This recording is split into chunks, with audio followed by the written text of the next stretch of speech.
এইভাবে জাতি ধর্ম নিয়ে মানুষকে রাস্তায় নামিয়ে পিটিয়ে মেরে আধমরা করার পর গাছের সঙ্গে বেঁধে তাকে জ্যান্ত পেট্রোল ঢেলে আগুন ধরিয়ে পুড়ে দেওয়া, এইভাবে কোনো ধর্ম শেখায় না, এভাবে কোনো জাতি শেখায় না।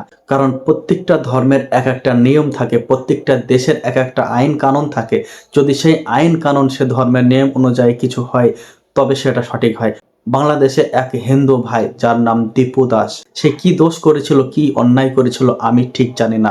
তবে বাংলাদেশের সাধারণ মানুষ তাকে রাস্তায় নামিয়ে তাকে মেরে আধমারা করে গাছের সঙ্গে বেঁধে জ্যান্ত জ্বালিয়ে পুড়ে মেরে ফেলেছে। যদি কোনো মানুষ দোষ অন্যায় করে থাকে, দেশের আইন কানুন আছে ভাই, দেশের পুলিশ প্রশাসন আছে, বিচার ব্যবস্থা আছে। বিচার ব্যবস্থার পরে যদি তাকে শাস্তি দেওয়া হয় তবেই হবে সেটা সঠিক। কিন্তু বাংলাদেশের মানুষরা যেটা করেছে এটা মোটেই ঠিক না, একদম নিন্দনীয় ঘটনা। ধিক্কার জানায় এরকম ঘটনাকে। বাংলাদেশের সংখ্যালঘুদের ওপর এইভাবে অত্যাচারকে ধিক্কার জানায়। তবে ভারতবর্ষে কিছু হিন্দু ভাইয়েরা এই বিষয়টা নিয়ে খুব লাফালাফি করছে। আমি তাদেরকে বলতে চাই, বাংলাদেশে হিন্দুরা সংখ্যায় লঘু আর ইন্ডিয়াতে মুসলমানরাই সংখ্যায় লঘু। তো ইন্ডিয়াতে যখন মুসলমানদের ওপর অত্যাচার করা হয়, মুসলমানদের এই একইভাবে জন্তু পুড়িয়ে মারা হয়, নাম জিজ্ঞাসা করে ট্রেনের ভিতরে গুলি করে মারা হয়, তখন আপনারা দাঁত বের করে হাসেন আর বলেন ঠিক হয়েছে।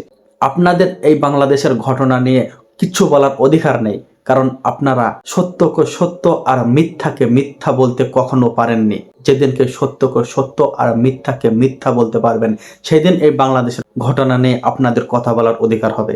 বাংলাদেশের মতো এরকম সেম ঘটনা ইন্ডিয়াতেও হয়ে থাকে সংখ্যালঘুদের ওপর। এরকম অত্যাচার সংখ্যালঘুদের ওপর ইন্ডিয়াতেও হয়ে থাকে, কিন্তু ইন্ডিয়ার হিন্দু ভাইরা তখন সাপোর্ট করে যারা অত্যাচার করেছে মুসলমানদের উপর, যারা অত্যাচার করেছে সংখ্যালঘুদের উপর, তাদের উপর সাপোর্ট করে। আজ বাংলাদেশের ওই ভাইটিকে পুড়িয়ে মারা হয়েছে বলে ভারতীয় হিন্দু কিছু ভাই বলছে মোটেই ঠিক হয়নি। হ্যাঁ, ঠিক হয়নি, সে তো আমরাও জানি। এটা যে একদম নিন্দনীয় ঘটনা সে তো আমরাও বুঝি। এটা যে করা মোটেই উচিত হয়নি সেটা আমরাও মানি।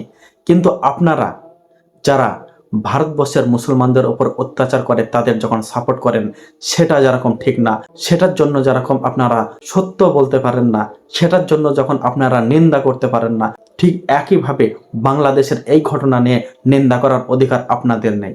তবে বাংলাদেশের পুলিশ প্রশাসন এবং বিচার ব্যবস্থার মাধ্যমে যদি কোনো মানুষকে হত্যা করা হতো, কোনো মানুষকে শাস্তি দেওয়া হতো, তাহলে বলতাম না ঠিক আছে।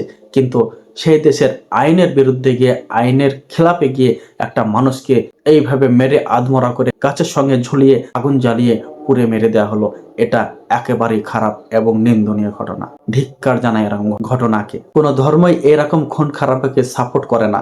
সকল মানুষই তার নিজের ধর্মকে, নিজের জাতিকে, নিজের ভাইকে, এক হিন্দু ভাইকে যেরকম ভালোবাসে, এক মুসলমান ভাইকে ঠিক একইভাবে ভালোবাসে।